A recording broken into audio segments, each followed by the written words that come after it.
ನಮಸ್ಕಾರ ಗೆಳೆಯರಿ, stock market Kannada ಚಾನಲ್ಗೆ ಸ್ವಾಗತ ಸುಸ್ವಾಗತ. ಗೆಳೆಯರಿ, ವಿಡಿಯೋದಲ್ಲಿ ನಮ್ಮ ಮಾರ್ಕೆಟ್ಗೆ ಸಂಬಂಧಪಟ್ಟಂತೆ ಬಂದಿರುವಂತಹ ಕೆಲವು ಸುದ್ದಿಗಳ ಜೊತೆಗೆ ಇವತ್ತು ಹಲವಾರು ಕಂಪನಿಗಳು ತಮ್ಮ Q1 ರಿಸಲ್ಟ್ ಅನ್ನು ಅನೌನ್ಸ್ ಮಾಡಿದ್ದೇವೆ. ರಿಸಲ್ಟ್ ನ ಬಗ್ಗೆ ಕೂಡ ಒಬ್ಬರಿಗೆ ಒಬ್ಬರು ತಿಳ್ಕೊಳ್ಳುವಂತ ಪ್ರಯತ್ನವನ್ನು ಮಾಡೋಣ. ಹಾಗೆ ಆಸ್ ಯೂಶುವಲ್ ಮುಂದುವರಿಯ ಮುಂಚೆ ಡಿಸ್ಕ್ಲೇಮರ್ ಕೊಡ್ಲಿಕ್ಕೆ ಇಷ್ಟಪಡ್ತೀನಿ. ಇಲ್ಲಿ ಕವರ್ ಮಾಡ್ತಿರುವಂಥ ಯಾವುದೇ ಸ್ಟಾಕ್ ಅನ್ನು ಕೂಡ ರೆಕಮೆಂಡ್ ಮಾಡ್ತಿಲ್ಲ. ನೀವು ಫರ್ದರ್ ಸ್ಟಡಿ ಮೆಡಿಟೇಷನ್ ತಗೊಳ್ಬಹುದು. ಆಸ್ ಎಜುಕೇಶನಲ್ ಪರ್ಪಸ್ ನಾನು ಈ ವಿಡಿಯೋ ಮುಂತಾಡ್ತಾ ಇದ್ದೀನಿ. ಹಾಗೆ ಹಲವರು ತರಬೇತಿ ಕಾರ್ಯಕ್ರಮದ ಬಗ್ಗೆ ಪ್ರಶ್ನೆ ಮಾಡ್ತಾ ಇದ್ರಿ, ಏನಿರುತ್ತೆ ಏನಿರಲ್ಲ ಅಂತ. ಇವತ್ತು ಒಂದು ಶಾರ್ಟ್ ವಿಡಿಯೋ ಅಪ್ಲೋಡ್ ಮಾಡಿದ್ದೀನಿ.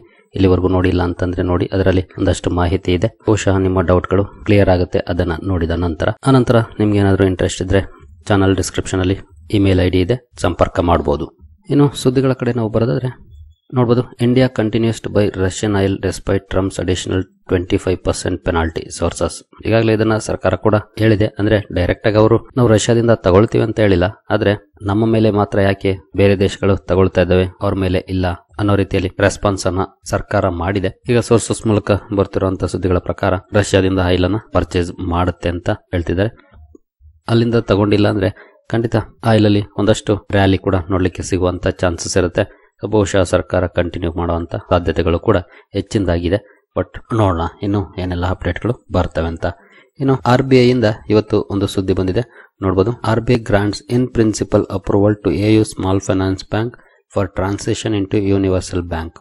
ಈ ಹಿಂದೆ ಇದ್ರ ಬಗ್ಗೆ ಒಂದು ಸುದ್ದಿಯನ್ನು ನಾನು ಕವರ್ ಮಾಡಿದ್ದೆ. AU small finance bank universal bank ಆಗ್ಲಿಕ್ಕೆ RBIಗೆ ಅಪ್ಲಿಕೇಶನ್ ಹಾಕಿರೋ ಬಗ್ಗೆ ಈಗ RBI ಇಂದ ಪ್ರಿನ್ಸಿಪಲ್ ಅಪ್ರೂವಲ್ ಸಿಕ್ಕಿರೋ ಬಗ್ಗೆ ಅಪ್ಡೇಟ್ ಬರ್ತಾ ಇದೆ. ಅಂದ್ರೆ ಇಷ್ಟು ದಿನ AU ಸ್ಮಾಲ್ ಫೈನಾನ್ಸ್ ಬ್ಯಾಂಕ್ ಆಗಿತ್ತು, ಇನ್ನು ಮುಂದೆ ಬರೀ ಬ್ಯಾಂಕ್ ಆಗುತ್ತೆ. ಯಾಕೆಂದ್ರೆ ಈ ಸ್ಮಾಲ್ ಫೈನಾನ್ಸ್ ಅಂತ ಏನಿದೆ ಅದು ಹೊರಟೋಗುತ್ತೆ. ಹೇಗೆ ನಾವು ಇತರೆ ಬ್ಯಾಂಕ್ ಗಳನ್ನು ನೋಡ್ತೀವಿ, for example HDFC bank, ICICI bank, ಅದೇ ರೀತಿ ಇದು ಕೂಡ ಒಂದು ನಾರ್ಮಲ್ ಬ್ಯಾಂಕ್ ಆಗಿ ಕಾರ್ಯನಿರ್ವಹಿಸುತ್ತೆ. ಅದಕ್ಕೆ ಸಂಬಂಧಪಟ್ಟಂತೆ ಈಗ ಸುದ್ದಿಗಳು ಬರ್ತಾ ಇದೆ. ನಾಳೆ ಟಾಕನ್ನ ಅಬ್ಸರ್ವ್ ಮಾಡಬಹುದು ಯಾವ ರೀತಿ ರಿಯಾಕ್ಷನ್ ಈ ಸುದ್ದಿಗೆ ಸಂಬಂಧಪಟ್ಟಂತೆ ಇರುತ್ತೆ ಅಂತ. ಇನ್ನು ರಿಸಲ್ಟ್ಸ್ ಕಡೆ ಬಂದ್ರೆ ರೇಟ್ ಗೇನ್ ಟ್ರಾವೆಲ್ ಇವತ್ತು ರಿಸಲ್ಟ್ ಅನ್ನು ಅನೌನ್ಸ್ ಮಾಡಿದೆ. Consolidated numbers year on year compare ಮಾಡಿದ್ರೆ ರೆವೆನ್ಯೂ 5% ಅಪ್ ಆಗಿದೆ. ಎಬಿಟಾದಲ್ಲಿ ಫ್ಲಾಟ್ ಪರ್ಫಾರ್ಮೆನ್ಸ್ ಇದೆ. ಮಾರ್ಜಿನ್ಸ್ 18.2% ಇದೆ. ಕಳೆದ ವರ್ಷಕ್ಕೆ ಹೋಲಿಸಿದ್ರೆ ಸ್ವಲ್ಪ ಕಡಿಮೆ ಆಗಿದೆ. ಪ್ರಾಫಿಟ್ 3.4% ಅಪ್ ಆಗಿದೆ. ಈ ರೀತಿಯ ಪರ್ಫಾರ್ಮೆನ್ಸ್ ರೇಟ್ ಗೇನ್ ಟ್ರಾವೆಲ್ ಅಲ್ಲಿ ನೋಡ್ಲಿಕ್ಕೆ ಸಿಕ್ಕಿದೆ. ನಂತರ ಬಜಾಜ್ ಎಲೆಕ್ಟ್ರಿಕಲ್ಸ್ ರೆವೆನ್ಯೂ ನೋಡಬಹುದು 7.8% ಡೌನ್ ಆಗಿದೆ ಇಯರ್ ಆನ್ ಇಯರ್. ಎಬಿಟಾ 55% ಡೌನ್ ಇದೆ. ಮಾರ್ಜಿನ್ಸ್ 3.1% ಇದೆ. ಕಳೆದ ವರ್ಷ 6.5% ಇತ್ತು. ಪ್ರಾಫಿಟ್ 96% ಡೌನ್ ಆಗಿದೆ. 28 crore 91 lakhs ರಿಪೋರ್ಟ್ ಮಾಡಿದೆ ಈ ಕ್ವಾರ್ಟರ್ ಅಲ್ಲಿ. ನಂತರ ಸೆಂಚುರಿ ಪ್ಲೈಬೋರ್ಡ್ ರೆವೆನ್ಯೂ ನೋಡಬಹುದು 16.3% ಅಪ್ ಆಗಿದೆ ಕಳೆದ ವರ್ಷಕ್ಕೆ ಹೋಲಿಸಿದ್ರೆ ರೆವೆನ್ಯೂ. ನಂತರ ಎಬಿಟಾ 15.3% ಅಪ್ ಆಗಿದೆ. ನಂತರ ಮಾರ್ಜಿನ್ಸ್ 11.1 ಇಂದ 11% ನೋಡ್ಲಿಕ್ಕೆ ಸಿಕ್ಕಿದೆ. ನೆಟ್ ಪ್ರಾಫಿಟ್ 50% ಅಪ್ ಆಗಿದೆ. ಈ ರೀತಿಯ ಪರ್ಫಾರ್ಮೆನ್ಸ್ ಸೆಂಚುರಿ ಪ್ಲೈಬೋರ್ಡ್ ಮಾಡಿದೆ Q1 ಅಲ್ಲಿ. ನಂತರ ಸಾಂದಾರ್ ಟೆಕ್ ರೆವೆನ್ಯೂ ನೋಡಬಹುದು 19.5% ಅಪ್ ಇದೆ. ಎಬಿಟಾ 3.8% ಡೌನ್ ಇದೆ. ಮಾರ್ಜಿನ್ಸ್ ಕೂಡ ಸ್ವಲ್ಪ ಮಟ್ಟಿಗೆ ಡೌನ್ ಆಗಿದೆ. ಪ್ರಾಫಿಟ್ 3.6% ಡೌನ್ ಇದೆ. ನಂತರ IOLCP ಇರಾನ್ ಇಯರ್ ಪರ್ಫಾರ್ಮೆನ್ಸ್ ಅನ್ನು ನೋಡಿದ್ರೆ ರೆವೆನ್ಯೂನಲ್ಲಿ 9.8% ಅಪ್ ಆಗಿದೆ. ಎಬಿಟಾ 22% ಅಪ್ ಆಗಿದೆ. ಮಾರ್ಜಿನ್ಸ್ 11.1 ಇದೆ. ಕಳೆದ ಸಲ 10 ಇತ್ತು. ನೆಟ್ ಪ್ರಾಫಿಟ್ 13.8% ಇದೆ. ನಂತರ ಪೇಜ್ ಇಂಡಸ್ಟ್ರೀಸ್ ರೆವೆನ್ಯೂ 3.1% ಅಪ್ ಆಗಿದೆ. ಎಬಿಟಾ 20.6% ಅಪ್ ಆಗಿದೆ. ಮಾರ್ಜಿನ್ಸ್ 22.3% ಇದೆ. ಲಾಸ್ಟ್ ಇಯರ್ಗೆ ಹೋಲಿಸಿದ್ರೆ ಮಾರ್ಜಿನ್ಸ್ ಇಂಪ್ರೂವ್ ಆಗಿದೆ. ನೆಟ್ ಪ್ರಾಫಿಟ್ 21.2% ಅಪ್ ಆಗಿದೆ. ಈ ರೀತಿಯ ಪರ್ಫಾರ್ಮೆನ್ಸ್ ಅನ್ನ ಪೇಜ್ ಇಂಡಸ್ಟ್ರೀಸ್ ಮಾಡಿದೆ ನೋಡಬಹುದು. ನಂತರ NBCC ರೆವೆನ್ಯೂ ನೋಡಬಹುದು 11.6% ಅಪ್ ಆಗಿದೆ. ನೆಟ್ ಪ್ರಾಫಿಟ್ 26% ಅಪ್ ಆಗಿದೆ. ಎಬಿಟಾ 20% ಅಪ್ ಆಗಿದೆ. ಮಾರ್ಜಿನ್ಸ್ 4.6 ಇದೆ. ಹಿಂದಿನ ಸಲ 4.3 ಇತ್ತು. ನಂತರ ಅಪೋಲೋ ಪೈಪ್ಸ್ ರೆವೆನ್ಯೂ 10.9% ಡೌನ್ ಇದೆ. ಪ್ರಾಫಿಟ್ 35% ಡೌನ್ ಇದೆ. ಎಬಿಟಾ 29% ಡೌನ್ ಇದೆ. ಮಾರ್ಜಿನ್ಸ್ 7.5 ಇದೆ. ಹಿಂದಿನ ಸಲ 9.4% ಇತ್ತು. ನಂತರ ಸೋಲಾರ್ ಇಂಡಸ್ಟ್ರೀಸ್ ಡಿಫೆನ್ಸ್ ಅಲ್ಲಿ ಕೂಡ ಕಾಂಟ್ರಿಬ್ಯೂಷನ್ ಮಾಡುವಂತಹ ಕಂಪನಿ. ರೆವೆನ್ಯೂ 27% ಅಪ್ ಆಗಿದೆ. ಲಾಸ್ಟ್ ಇಯರ್ಗೆ ಹೋಲಿಸಿದ್ರೆ ಪ್ರಾಫಿಟ್ 18% ಅಪ್ ಆಗಿದೆ. ಎಬಿಟಾ 19% ಅಪ್ ಆಗಿದೆ. ಮಾರ್ಜಿನ್ಸ್ 24.8 ಇದೆ. ಹಿಂದಿನ ಸಲ 26.7% ಇತ್ತು.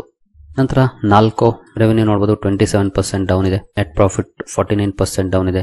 ಎಬಿಟಾ 46% ಡೌನ್ ಇದೆ. ಮಾರ್ಜಿನ್ಸ್ 39.2 ಇದೆ. ಕಳೆದ ಸಲ 52.3 ಇತ್ತು. ನಂತರ ಬಿರ್ಲಾ ಸಾಫ್ಟ್ ರೆವೆನ್ಯೂ 2.4% ಡೌನ್ ಇದೆ. ಪ್ರಾಫಿಟ್ 13% ಡೌನ್ ಇದೆ. ಎಬಿಟಾ 9% ಡೌನ್ ಇದೆ. ಮಾರ್ಜಿನ್ಸ್ 10.4 ಇದೆ. ಹಿಂದಿನ ಸಲ 11.1% ಇತ್ತು. ನಂತರ ಕಲ್ಯಾಣ್ ಜುವೆಲರ್ಸ್ ರೆವೆನ್ಯೂ ನೋಡಬಹುದು 31% ಅಪ್ ಆಗಿದೆ. ನೆಟ್ ಪ್ರಾಫಿಟ್ 49% ಅಪ್ ಆಗಿದೆ. ಎಬಿಡಾ 38% ಅಪ್ ಆಗಿದೆ. ಮಾರ್ಜಿನ್ 7% ಇದೆ. ಕಳೆದ ಸಲ 6.7 ಇತ್ತು, ಈಗ 7%ಗೆ ಅಪ್ ಆಗಿದೆ. ನಂತರ ಕ್ರಾಂಪ್ಟನ್ ಗ್ರೀವ್ಸ್ ರೆವೆನ್ಯೂ ನೋಡಬಹುದು 6.5% ಡೌನ್ ಇದೆ. ನೆಟ್ ಪ್ರಾಫಿಟ್ 19% ಡೌನ್ ಇದೆ. ಎಬಿಡಾ 18% ಡೌನ್ ಇದೆ. ಮಾರ್ಜಿನ್ಸ್ 9.6 ಇದೆ. ಹಿಂದಿನ ವರ್ಷ 10.9 ಇತ್ತು. ನಂತರ ಕಲ್ಪತರು ಪ್ರಾಜೆಕ್ಟ್ಸ್ ರೆವೆನ್ಯೂ 34% ಅಪ್ ಆಗಿದೆ ಹಿಂದಿನ ವರ್ಷಕ್ಕೆ ಕಂಪೇರ್ ಮಾಡಿದ್ರೆ. ನೆಟ್ ಪ್ರಾಫಿಟ್ 130% ಅಪ್ ಆಗಿದೆ. ಎಬಿಡಾ 39% ಅಪ್ ಆಗಿದೆ. ಮಾರ್ಜಿನ್ಸ್ 8.5 ಇದೆ. ಹಿಂದಿನ ಸಲ 8.3 ಇತ್ತು. 8.3 ಇಂದ 8.5%ಗೆ ಅಪ್ ಆಗಿದೆ ಹಿಂದಿನ ವರ್ಷಕ್ಕೆ ಹೋಲಿಸಿದ್ರೆ. ನಂತರ GMM ಫಾಡ್ಲರ್ ಗ್ಲಾಸ್ ಲೈನ್ ಎಕ್ವಿಪ್ಮೆಂಟ್ಸ್ ಅಲ್ಲಿ ಕೆಲಸ ಮಾಡುವಂತಹ ಕಂಪನಿ ಕನ್ಸಾಲಿಡೇಟೆಡ್ ನಂಬರ್ಸ್ ಅನ್ನು ನೋಡಿದರೆ ರೆವೆನ್ಯೂ 1.2% ಅಪ್ ಆಗಿದೆ. ನೆಟ್ ಪ್ರಾಫಿಟ್ 52% ಡೌನ್ ಇದೆ. ಎಬಿಡಾ 14% ಅಪ್ ಆಗಿದೆ. ಮಾರ್ಜಿನ್ಸ್ 11.3 ಇಂದ 12.7%ಗೆ ಅಪ್ ಆಗಿದೆ ಕಳೆದ ವರ್ಷಕ್ಕೆ ಹೋಲಿಸಿದ್ರೆ. ನಂತರ HCC ನೋಡಬಹುದು ರೆವೆನ್ಯೂ 39% ಡೌನ್ ಇದೆ. ಅಂದ್ರೆ ಆಲ್ಮೋಸ್ಟ್ 40% ಡೌನ್ ಇದೆ ಅಂತ ಹೇಳ್ಬೋದು. ನೆಟ್ ಪ್ರಾಫಿಟ್ 50 ಕ್ರೋರ್ಸ್ ನೋಡ್ಲಿಕ್ಕೆ ಸಿಕ್ಕಿದೆ. ಕಳೆದ ಸಲ ಜಸ್ಟ್ 2.5 ಕೋಟಿ ಇತ್ತು. ಎಬಿಡಾ 18% ಅಪ್ ಆಗಿದೆ. ಮಾರ್ಜಿನ್ಸ್ 8.4 ಇಂದ 16.4%ಗೆ ಅಪ್ ಆಗಿದೆ.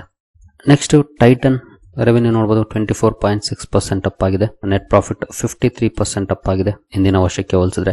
ಎಬಿಡಾ 47% ಅಪ್ ಆಗಿದೆ. ಮಾರ್ಜಿನ್ಸ್ 11.1% ಇದೆ. ಹಿಂದಿನ ವರ್ಷ 9.4 ಇತ್ತು. ಹಿಂದಿನ ವರ್ಷಕ್ಕೆ ಹೋಲಿಸಿದ್ರೆ ಮಾರ್ಜಿನ್ಸ್ ಇಂಪ್ರೂವ್ ಆಗಿದೆ. ಟೈಟನ್ ಅಲ್ಲಿ ನೋಡಬಹುದು. ಕ್ವಾರ್ಟರ್ಲಿ ಕೂಡ ಒಂದ್ಸಲ ಚೆಕ್ ಮಾಡ್ಕೊಳ್ಳಿ. ಕನ್ಸಾಲಿಡೇಟೆಡ್ ಈ ರೀತಿ ಪರ್ಫಾರ್ಮೆನ್ಸ್ ಇದೆ. ನೆಕ್ಸ್ಟ್ LIC ನಂಬರ್ಸ್ ಕೂಡ ಇವತ್ತು ರಿಲೀಸ್ ಆಗಿದೆ. ನೆಟ್ ಪ್ರೀಮಿಯಂ ಇನ್ಕಮ್ 4.71% ಅಪ್ ಆಗಿದೆ. ಪ್ರಾಫಿಟ್ 4.1% ಅಪ್ ಆಗಿದೆ. ಹಾಗೆ ಪರ್ಸಿಸ್ಟೆನ್ಸಿ ರೇಷಿಯೋ 70.9% ಇದೆ. ಇನ್ನು ಸಾಕಷ್ಟು ವೇರಿಯಸ್ ರೇಷಿಯೋನ ಇಲ್ಲಿ ಕೊಟ್ಟಿದ್ದಾರೆ. ಒಂದ್ಸಲ ಬೇಕಿದ್ರೆ ನೋಡ್ಕೊಳ್ಬಹುದು. ಈ ರೀತಿ ಪರ್ಫಾರ್ಮೆನ್ಸ್ ಇದೆ LIC ಇದು. ನಂತರ HPCL ರೆವೆನ್ಯೂ ನೋಡಬಹುದು 1.2% ಅಪ್ ಆಗಿದೆ. ಪ್ರಾಫಿಟ್ 30% ಅಪ್ ಆಗಿದೆ. ಎಬಿಡಾ 31% ಅಪ್ ಆಗಿದೆ. ಮಾರ್ಜಿನ್ಸ್ 5.3 ಇಂದ 6.9% ಆಗಿದೆ. ಮಾರ್ಜಿನ್ಸ್ ಇಂಪ್ರೂವ್ ಆಗಿದೆ ನೋಡಬಹುದು. ನಂತರ ಇಂಡಿಯಾ ಗ್ಲೈಕೋಲ್ಸ್ ರೆವೆನ್ಯೂ 7.4% ಅಪ್ ಆಗಿದೆ. ನೆಟ್ ಪ್ರಾಫಿಟ್ 21% ಅಪ್ ಆಗಿದೆ. ಎಬಿಡಾ 19% ಅಪ್ ಆಗಿದೆ. ನಂತರ ಮಾರ್ಜಿನ್ಸ್ 14.4 ಇದೆ. ಹಿಂದಿನ ವರ್ಷ 13 ಇತ್ತು. ನಂತರ CE ಇನ್ಫೋಸಿಸ್ಟಮ್ಸ್ ಅಥವಾ ಮ್ಯಾಪ್ಮಾ ಇಂಡಿಯಾ ನೋಡಬಹುದು ರೆವೆನ್ಯೂ 15.3% ಡೌನ್ ಇದೆ ಹಿಂದಿನ ವರ್ಷಕ್ಕೆ ಹೋಲಿಸಿದ್ರೆ. ಪ್ರಾಫಿಟ್ 5% ಡೌನ್ ಇದೆ. ಎಬಿಡಾ 9% ಡೌನ್ ಇದೆ. ಮಾರ್ಜಿನ್ಸ್ 37.6 ಇಂದ 40.3%ಗೆ ಅಪ್ ಆಗಿದೆ. ಮಾರ್ಜಿನ್ಸ್ ಇಂಪ್ರೂವ್ ಆಗಿದೆ. ಬಟ್ ಬೇರೆಲ್ಲ year on year down performance ಇದೆ ನೋಡಬಹುದು. ನಂತರ ಕಮಿನ್ಸ್ ಇಂಡಿಯಾ ರೆವೆನ್ಯೂ 26.2% ಅಪ್ ಆಗಿದೆ ಇಯರ್ ಆನ್ ಇಯರ್ ಕಂಪೇರ್ ಮಾಡಿದ್ರೆ. ನೆಟ್ ಪ್ರಾಫಿಟ್ ಅಲ್ಲಿ 40% ಅಪ್ ಆಗಿದೆ. ಎಬಿಡಾ 33% ಅಪ್ ಆಗಿದೆ. ಮಾರ್ಜಿನ್ಸ್ 20.3 ಇಂದ 21.4ಗೆ ಇಂಪ್ರೂವ್ ಆಗಿದೆ ನೋಡಬಹುದು. ಇನ್ನು BSc ಈಗಾಗಲೇ ಹಲವರು BSc ರಿಸಲ್ಟ್ ಬಗ್ಗೆ ಪ್ರಶ್ನೆಯನ್ನ ಮಾಡಿದಿರಿ ಕಮೆಂಟ್ ಸೆಕ್ಷನ್ ಅಲ್ಲಿ. ಕನ್ಸಾಲಿಡೇಟೆಡ್ ನಂಬರ್ಸ್ ಇದೆ. ಬಟ್ ಕ್ವಾರ್ಟರ್ ಆನ್ ಕ್ವಾರ್ಟರ್ ಇಲ್ಲಿ ಕಂಪ್ಯಾರಿಸನ್ ಇದೆ. ರೆವೆನ್ಯೂ ನೋಡಬಹುದು ಇಂದಿನ ಕ್ವಾರ್ಟರ್ಗೆ ಹೋಲಿಸಿದ್ರೆ 13.1% ಅಪ್ ಆಗಿದೆ. ಹಾಗೆ ನೆಟ್ ಪ್ರಾಫಿಟ್ 9% ಅಪ್ ಆಗಿದೆ. ಎಬಿಡಾ 27% ಅಪ್ ಆಗಿದೆ. ಮಾರ್ಜಿನ್ಸ್ 60.5 ಇಂದ 68%ಗೆ ಅಪ್ ಆಗಿದೆ. ಕ್ವಾರ್ಟರ್ ಆನ್ ಕ್ವಾರ್ಟರ್ ಕಂಪನಿಯ ಪರ್ಫಾರ್ಮೆನ್ಸ್ ಈ ರೀತಿ ಇದೆ. ಒಂದ್ಸಲ ಬೇಕಿದ್ರೆ ಇಯರ್ ಆನ್ ಇಯರ್ ಕೂಡ ಚೆಕ್ ಮಾಡ್ಕೊಳ್ಬಹುದು ನೀವು BSc ರಿಸಲ್ಟ್ಸ್ ಅಲ್ಲಿ. ನಂತರ KSP ಈ ಕಂಪನಿ ಸೋಲಾರ್ ಪಂಪ್ ಸೆಗ್ಮೆಂಟ್ ಅಲ್ಲಿ ಕೆಲಸ ಮಾಡುವಂತಹ ಕಂಪನಿ. ರೆವೆನ್ಯೂ 3.2% ಅಪ್ ಆಗಿದೆ. ಎಬಿಡಾ 0.9% ಅಪ್ ಆಗಿದೆ. ನಂತರ 14% ಇಂದ ಮಾರ್ಜಿನ್ಸ್ 13.7%ಗೆ ಡೌನ್ ಆಗಿದೆ. ನೆಟ್ ಪ್ರಾಫಿಟ್ 3.4% ಅಪ್ ಆಗಿದೆ. ಈ ರೀತಿ ಪರ್ಫಾರ್ಮೆನ್ಸ್ ಅನ್ನ KSP ಮಾಡಿದೆ ನೋಡಬಹುದು. ನಂತರ ಶ್ರೀ ರೇಣುಕಾ ಶುಗರ್ಸ್ ನೋಡಬಹುದು ಕಂಪನಿ ನೆಟ್ ಲಾಸ್ ಅನ್ನ ರಿಪೋರ್ಟ್ ಮಾಡಿದೆ. ಹಿಂದಿನ ಸಲ 166 ಕೋಟಿ ನೆಟ್ ಲಾಸ್ ಇತ್ತು ಲಾಸ್ಟ್ ಇಯರ್. ಈಗ 263 ಕೋಟಿಯನ್ನ ಲಾಸ್ ರಿಪೋರ್ಟ್ ಮಾಡಿದೆ. ಲಾಸ್ ಇನ್ನು ಜಾಸ್ತಿನೇ ಆಗಿದೆ. ಹಾಗೆ ಎಬಿಡಾದಲ್ಲೂ ಕೂಡ 76.9 ಕ್ರೋರ್ ಲಾಸ್ ಅನ್ನ ರಿಪೋರ್ಟ್ ಮಾಡಿದೆ. ಹಿಂದಿನ ಸಲ 84.7 ಕ್ರೋರ್ ಪ್ರಾಫಿಟ್ ಇತ್ತು. ಈ ಸಲ ಎಬಿಡಾ ಕೂಡ ಲಾಸ್ ಅಲ್ಲಿದೆ. ರೆವೆನ್ಯೂ 34.2% ಡೌನ್ ಆಗಿದೆ. ಹಿಂದಿನ ವರ್ಷಕ್ಕೆ ಹೋಲಿಸಿದ್ರೆ ರೆವೆನ್ಯೂನಲ್ಲೂ ಕೂಡ ಡೌನ್ ಫಾಲ್ ಇದೆ. ಏನು DCX ಸಿಸ್ಟಮ್ಸ್ ರೆವೆನ್ಯೂ ನೋಡಬಹುದು 60% ಅಪ್ ಆಗಿದೆ ಲಾಸ್ಟ್ ಇಯರ್ಗೆ ಕಂಪೇರ್ ಮಾಡಿದ್ರೆ. ಹಾಗೆ ಪ್ರಾಫಿಟ್ 38% ಅಪ್ ಆಗಿದೆ. ಎಬಿಡಾ 0.27 ಕ್ರೋರ್ಸ್ ಇದೆ. ಲಾಸ್ಟ್ ಟೈಮ್ 4.81 ಕ್ರೋರ್ಸ್ ಇತ್ತು. ಇಲ್ಲಿ ಡೌನ್ ಇದೆ. ಮಾರ್ಜಿನ್ಸ್ ನೋಡಬಹುದು 0.1% ಇದೆ. ನೆಕ್ಸ್ಟ್ ಇಂಡಿಗೋ ಪೇಂಟ್ಸ್ ಕೂಡ ಇವತ್ತು ರಿಸಲ್ಟ್ ಅನ್ನು ಅನೌನ್ಸ್ ಮಾಡಿದೆ. ರೆವೆನ್ಯೂ ನೋಡಬಹುದು 0.7% ಡೌನ್ ಆಗಿದೆ. ನೆಟ್ ಪ್ರಾಫಿಟ್ 1% ಡೌನ್ ಇದೆ. ಎಬಿಡಾ 6.4% ಡೌನ್ ಇದೆ. ಮಾರ್ಜಿನ್ಸ್ 15.2 ಇಂದ 14.3%ಗೆ ಡೌನ್ ಆಗಿದೆ. ನಂತರ ಡೇಟಾ ಪ್ಯಾಟ್ರನ್ಸ್ ನೋಡಬಹುದು ರೆವೆನ್ಯೂ 4.6% ಡೌನ್ ಆಗಿದೆ. ಪ್ರಾಫಿಟ್ 22% ಡೌನ್ ಆಗಿದೆ. ಎಬಿಡಾ 14% ಡೌನ್ ಇದೆ. ಮಾರ್ಜಿನ್ಸ್ 35.3 ಇದೆ. ಹಿಂದಿನ ವರ್ಷ 35.7 ಇತ್ತು. ನಂತರ PTC ಇಂಡಿಯಾ ರೆವೆನ್ಯೂ ನೋಡ್ಬೋದು 12% ಡೌನ್ ಇದೆ. ಪ್ರಾಫಿಟ್ 44% ಅಪ್ ಆಗಿದೆ. ಎಬಿಡಾ 18% ಅಪ್ ಆಗಿದೆ. ಮಾರ್ಜಿನ್ಸ್ 5.4 ಇಂದ 7.2%ಗೆ ಅಪ್ ಆಗಿದೆ. ನಂತರ KRBL ರೆವೆನ್ಯೂ 32% ಅಪ್ ಆಗಿದೆ. ಪ್ರಾಫಿಟ್ ಕೂಡ 74% ಅಪ್ ಆಗಿದೆ. ಹಾಗೆ ಎಬಿಡಾ ಕೂಡ 64% ಅಪ್ ಆಗಿದೆ. ಮಾರ್ಜಿನ್ಸ್ 9.8 ಇಂದ 12.2%ಗೆ ಅಪ್ ಆಗಿದೆ. ನಂತರ ಬಯೋಕಾನ್ ರೆವೆನ್ಯೂ 14.8% ಅಪ್ ಆಗಿದೆ. ಪ್ರಾಫಿಟ್ 95% ಡೌನ್ ಇದೆ. ಎಬಿಡಾ 21% ಅಪ್ ಆಗಿದೆ. ಮಾರ್ಜಿನ್ಸ್ ನೋಡ್ಬೋದು 18.1 ಇಂದ 19%ಗೆ ಅಪ್ ಆಗಿದೆ. ನಂತರ ಗ್ರೀನ್ಲಾಮ್ ಇಂಡಸ್ಟ್ರೀಸ್ ರೆವೆನ್ಯೂ 11.4% ರೈಸ್ ಆಗಿದೆ. ಹಾಗೆ ನೆಟ್ ಲಾಸ್ ಅನ್ನು ರಿಪೋರ್ಟ್ ಮಾಡಿದೆ 15.4 crore. ಹಿಂದಿನ ಸಲ 20.3 crores ಪ್ರಾಫಿಟ್ ಇತ್ತು. ಈ ಸಲ ನೆಟ್ ಲಾಸ್ ರಿಪೋರ್ಟ್ ಮಾಡಿದೆ ಕಂಪನಿ. ಎಬಿಡಾ 31% ಡೌನ್ ಇದೆ. ಮಾರ್ಜಿನ್ಸ್ 10.6 ಇಂದ 6.5%ಗೆ ಡೌನ್ ಆಗಿದೆ. ನಂತರ NLC ಇಂಡಿಯಾ ರೆವೆನ್ಯೂ ನೋಡ್ಬೋದು 13.2% ಅಪ್ ಆಗಿದೆ. ನೆಟ್ ಪ್ರಾಫಿಟ್ 43% ಅಪ್ ಇದೆ. ಎಬಿಡಾ 13% ಡೌನ್ ಇದೆ. ಮಾರ್ಜಿನ್ಸ್ 32 ಇಂದ 24.5ಗೆ ಡೌನ್ ಆಗಿದೆ.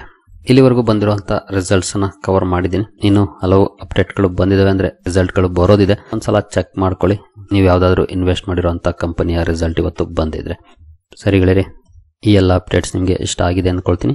ಮುಂದಿನ ವಿಡಿಯೋದಲ್ಲಿ ಸಿಗೋಣ. ಅಲ್ಲಿವರೆಗೂ ಜೈ ಹಿಂದ್, ಜೈ ಕರ್ನಾಟಕ.